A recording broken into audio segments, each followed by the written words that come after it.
স্থানীয় সরকার ব্যবস্থায় ব্যাপক সংস্কারের প্রস্তাব দিয়েছে স্থানীয় সরকার সংস্কার কমিশন।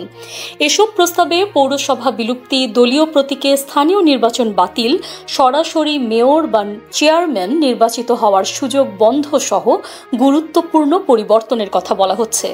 এসব সংস্কারের মাধ্যমে স্থানীয় সরকার ব্যবস্থাকে আরও কার্যকরী ও শক্তিশালী করার পরিকল্পনা চলছে। স্থানীয় সরকার সংস্কার কমিশনের প্রধান অধ্যাপক তোফায়েল আহমেদ জানিয়েছেন, স্থানীয় সরকার ব্যবস্থাকে আরও কার্যকরী করতে শর্টকাট কোনো পদ্ধতি নেই। আমরা তৃণমূল থেকে নানা মতামত গ্রহণ করেছি, যার মধ্যে বেশ কিছু গুরুত্বপূর্ণ সুপারিশ উঠে এসেছে। কমিশনের পরিকল্পনা অনুযায়ী আগামী 24 ফেব্রুয়ারি চূড়ান্ত প্রতিবেদন দেওয়া হবে। এ প্রতিবেদনে 49,000 মানুষের মতামত ও সুপারিশ অন্তর্ভুক্ত থাকবে, যা পরে অন্তর্বর্তী সরকারের কাছে পেশ করা হবে। 1970 সালে দেশের প্রথম পৌরসভা বিলুপ্ত করা হয়েছিল এবং সেখান থেকে নতুন মাত্রায় সিদ্ধান্ত নেওয়া হতে পারে। পৌরসভা বিলুপ্তির কারণ: বর্তমানে দেশে 330টি পৌরসভা রয়েছে। এসব পৌরসভায় 30,000-এর বেশি কর্মকর্তা কর্মচারী কর্মরত। তবে বেশিরভাগ পৌরসভার আয়ের পরিমাণ এত কম যে তারা সরকার নির্ধারিত বেতন স্কেলে কর্মচারীদের বেতন দিতে পারছে না। ফলে এসব পৌরসভা কার্যকরী হতে পারছে না এবং সরকারি অনুদান ছাড়াই এগুলো পরিচালনা করা কঠিন হয়ে পড়েছে। বিশেষত রাজনৈতিক কারণে গঠিত কিছু পৌরসভা নিজেদের আয় থেকে কোনো কার্যক্রম পরিচালনা করতে ব্যর্থ হচ্ছে। স্থানীয় সরকার মন্ত্রণালয়ের তথ্য অনুযায়ী 100-র বেশি পৌরসভা বর্তমানে অচল অবস্থায় রয়েছে। ফলে এসব পৌরসভার বিলুপ্তির সুপারিশের কথা উঠেছে। তবে তা সঠিকভাবে মূল্যায়ন করার পরই চূড়ান্ত সিদ্ধান্ত নেওয়া হবে। অনেকগুলো পৌরসভা বিলুপ্ত হলে সেগুলো ইউনিয়ন বা উপজেলা এলাকার অন্তর্ভুক্ত করা হতে পারে।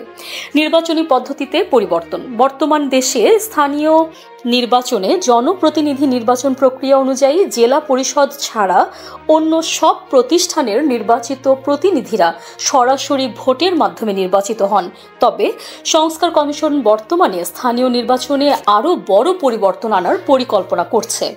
বিশেষত সরাসরি মেয়র বা চেয়ারম্যান পদে ভোট না নেওয়ার বিষয়টি উঠে এসেছে। এ পরিবর্তনের ফলে কাউন্সিলর বা মেম্বারের নির্বাচন হওয়ার পর তাদের ভোটেই মেয়র বা চেয়ারম্যান নির্বাচিত হবে। অধ্যাপক তোফায়েল আহমেদ জানিয়েছেন, আগের মতো সরাসরি মেয়র নির্বাচন হবে না। এখন কাউন্সিলরদের ভোটে মেয়র নির্বাচিত হবে। এর মাধ্যমে একক ক্ষমতার ব্যবহার কমবে এবং স্থানীয় সরকারের ওপর জনগণের আস্থা আরও বৃদ্ধি পাবে। একদিকে নির্বাচন আয়োজনের পরিকল্পনা: কমিশন মনে করছে একই দিনে দেশের বিভিন্ন স্থানীয় নির্বাচনে ভোট আয়োজন করা সম্ভব হবে। যদি এ প্রস্তাব কার্যকর হয় তবে একসঙ্গে ইউনিয়ন, উপজেলা, পৌরসভা, জেলা পরিষদ এবং সিটি কর্পোরেশনে নির্বাচন অনুষ্ঠিত হতে পারে। অধ্যাপক আহমেদ বলেন, এমন পরিকল্পনা প্রস্তাবনায় অন্তর্ভুক্ত থাকবে। এছাড়াও কমিশন যে প্রস্তাবনা তৈরি করবে তাতে স্থানীয় সরকার নির্বাচনে দলীয় প্রতীক বাদ দেওয়ার বিষয়টিও থাকবে। এটি ভোটের প্রক্রিয়া আরও সুষ্ঠু এবং নিরপেক্ষ করার চেষ্টা হবে। সরকারি চাকরিজীবীরা নির্বাচনে প্রার্থী হতে পারবেন। বর্তমানে বাংলাদেশের নির্বাচনী আইন অনুযায়ী সরকারি চাকরিজীবীরা স্থানীয় বা জাতীয় নির্বাচনে প্রার্থী হতে পারেন না। তবে স্থানীয় সরকার সংস্কার কমিশন এই বিধি শিথিল করার প্রস্তাবনা নিয়ে কাজ করছে।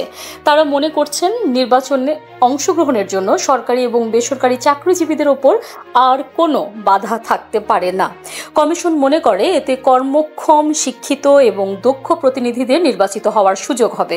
অধ্যাপক তোফায়েল আহমেদ বলেন, আমরা প্রার্থী হওয়ার ক্ষেত্রে সকল বাধা তুলে দেব যাতে সঠিক এবং যোগ্য ব্যক্তিরা নির্বাচন করতে পারেন। তিনি আরও বলেন, এই পরিবর্তনটির মাধ্যমে সেবা প্রদানে আরও ভালো এবং যোগ্য কাউন্সিলর পাওয়া যাবে, যারা স্থানীয় সরকারের কাজ আরও দক্ষতার সাথে করতে পারবেন। স্থানীয় সরকারে আরও গুরুত্বপূর্ণ পরিবর্তন: কমিশন অন্যান্য কিছু গুরুত্বপূর্ণ পরিবর্তনের কথাও ভাবছে। এর মধ্যে রয়েছে স্থানীয় সরকারের সংরক্ষিত নারী সদস্যদের ক্ষমতা বৃদ্ধি, বিনা প্রতিদ্বন্দ্বিতায় জয়ী হওয়ার বিধান বাতিল করা এবং সংসদ সদস্যদের স্থানীয় সরকারের কার্যক্রমে হস্তক্ষেপ না করার বিধান। এসব পরিবর্তন বাস্তবায়ন হলে স্থানীয় সরকার ব্যবস্থায় শক্তিশালী সংস্কারের পাশাপাশি জনগণের আস্থা অর্জন সম্ভব হবে। যদিও কমিশন এসব সংস্কারের পরিকল্পনা করছে, তবে স্থানীয় সরকার বিশেষজ্ঞ সালাউদ্দিন এম আমিনুজ্জামান মনে করেন একদিনে সব নির্বাচনের আয়োজন করা চ্যালেঞ্জিং হতে পারে। তিনি জানান, যত নিচের স্তরের ভোট হয় তত বেশি সহিংসতা দেখা যায়, বিশেষ করে ইউনিয়ন বা পৌরসভা নির্বাচনে। তাই একই দিনে সব নির্বাচনের আয়োজন করা কঠিন হতে পারে। নিউজ ডেস্ক, সংযুক্ত।